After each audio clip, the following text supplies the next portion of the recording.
On the morning of her college graduation, Grace Morgan believed she'd finally earned something she'd chased her whole life: her parents' pride. Growing up, she'd always felt like she had to work for love that others in her family seemed to receive for free. Her older brother Ethan was the golden child, athletic, charming, effortlessly praised. When he struggled in school, tutors appeared. When he wrecked his car, a new one showed up within weeks. Grace, meanwhile, wore broken glasses held together with tape, worked double shifts through high school, and paid her own way through college on scholarships because asking her parents for tuition money only started fights. Even while juggling classes and jobs, she kept showing up for her family, bringing groceries, helping with bills, cleaning the house on weekends. She told herself her parents were just stressed, and that everything would get better once she graduated. She had no idea that behind closed doors, her father Richard had already made a decision: the day she got her diploma would be the day she became someone else's responsibility. Boxes of her childhood belongings had quietly appeared in the garage. Her bedroom was being measured for a home office. None of it was done in anger, which somehow made it worse. Before we dive deeper, let us know the country you are watching from, like and comment. Don't forget to hit the subscribe button. Grace spent her last week before graduation writing heartfelt thank you notes to her parents and a gift for Ethan, picturing a warm family celebration that night. She had no idea what was actually waiting for her. After the ceremony, the car ride grew strangely quiet. They passed her exit. 20 minutes later, they pulled up not at a restaurant or a friend's house, but at a Greyhound bus station. Richard got out, pulled her suitcase from the trunk, and handed her a plain envelope, a one-way bus ticket and a $10 bill. "You have a degree now," he said. "You're an adult. Don't come back to the house." Her mother, Linda, could only whisper that your father thinks this is what's best. Ethan told her to stop making it harder than it needed to be. Then they drove away and didn't look back. Grace stood on the sidewalk in her cap and gown, certain it had to be a misunderstanding. She called home. Her father told her there was nothing left to discuss. Her mother didn't pick up. Ethan told her to stop calling. It was the last conversation she'd have with any of them for 8 years. Alone in the station, she realized her bank account held almost nothing. Every safety net had already been removed before that day even began. She sat under the departure board with her folded graduation gown and the bouquet her mother had handed her hours earlier, and let herself cry for the first time since it happened. That evening, an elderly woman named Margaret Collins, a retired school counselor, noticed her and sat down. Grace admitted, haltingly, that she had nowhere to go. Margaret didn't pity her, she listened. Before boarding her own bus, she pressed a folded note into Grace's hand, the address of a women's resource center, and the name of a director she'd once known. Sometimes, Margaret told her, the family we're born into isn't the family that helps us become who we're meant to be. Grace spent the night awake in the terminal. By morning, she made the first decision that belonged entirely to her: she didn't get on the bus. She walked instead toward the address Margaret had given her. Hope Harbor Resource Center wasn't fancy, just a modest brick building with a director named Carol Bennett who asked Grace a simple question nobody had asked her in years: what do you need most today? Carol connected her with transitional housing for young women rebuilding their lives, and reminded her that her degree and her skills still belonged to her, whatever her family believed. Grace moved into a shared room with a roommate named Emily, ate dinner most nights with other women who'd survived their own hard chapters, and started to understand that accepting help wasn't weakness. She spent the next weeks applying everywhere, getting mostly silence and rejection, until a small accounting firm hired her as an entry-level administrative assistant. The pay was modest. It didn't matter. It was hers. The firm's owner, Daniel Harper, was a quiet, patient man who valued persistence over polished resumes. He noticed that Grace treated every task, even the boring ones, like it mattered. Outside of work, she lived frugally, saved everything she could, and spent her evenings on free online courses in business and finance, reading every book Daniel recommended from the public library. She wasn't chasing a shortcut. She was building something slowly, page by page. Within a year, clients were requesting her by name. Daniel started bringing her into meetings with struggling business owners, and Grace noticed something: behind every balance sheet was a family trying to hold on to a dream. Nearly 2 years after the bus station, Daniel handed her a real test: the finances of a manufacturing company on the edge of bankruptcy, and asked her to spend the weekend figuring out what she'd do if it were hers.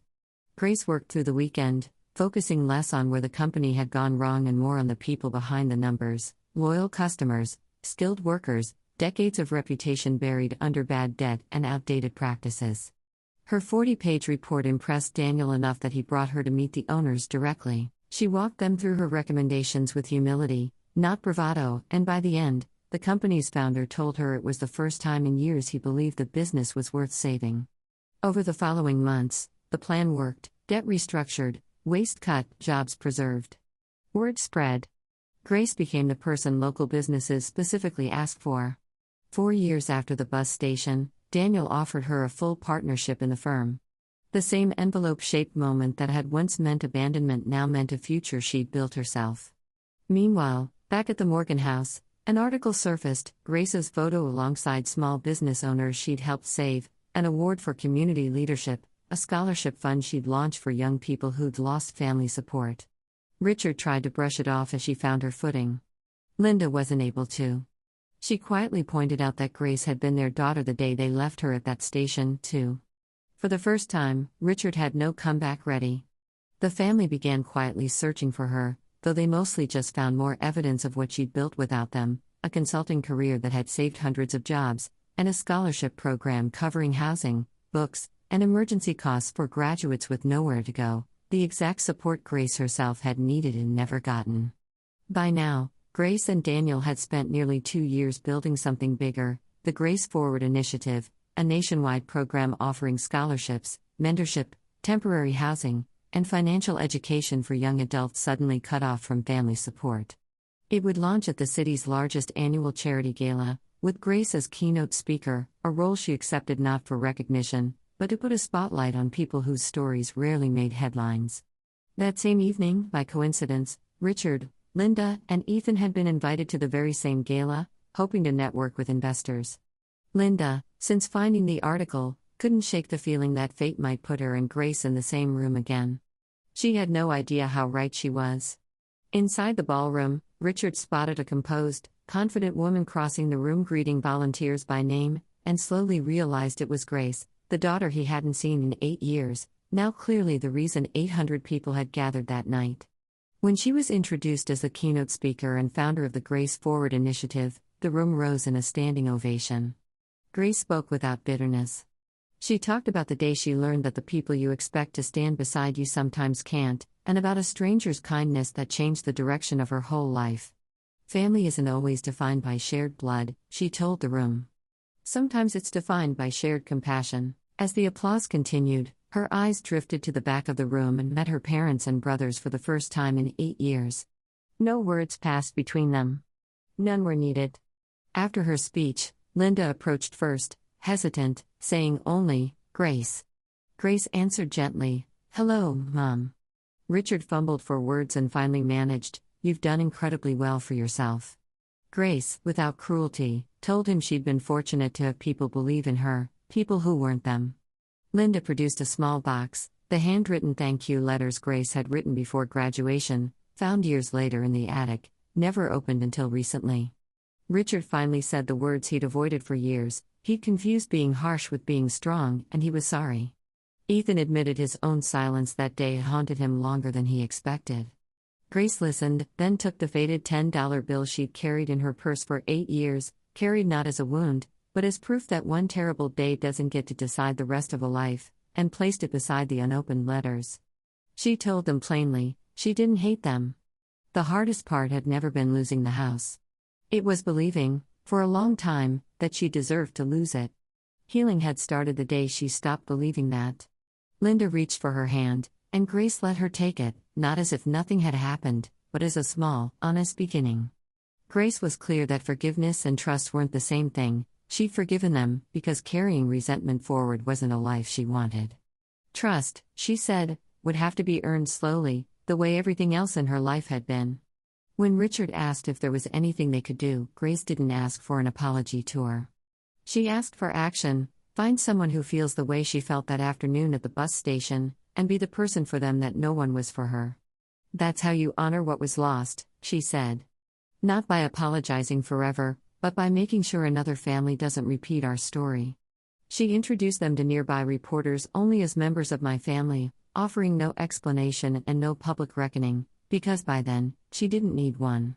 As the gala wound down, she tucked the $10 bill and the old letters into her purse together for the first time, two halves of the same story finally sitting side by side. Outside, she saw her parents and brother standing under the hotel lights, this time, no one driving away, no one left behind.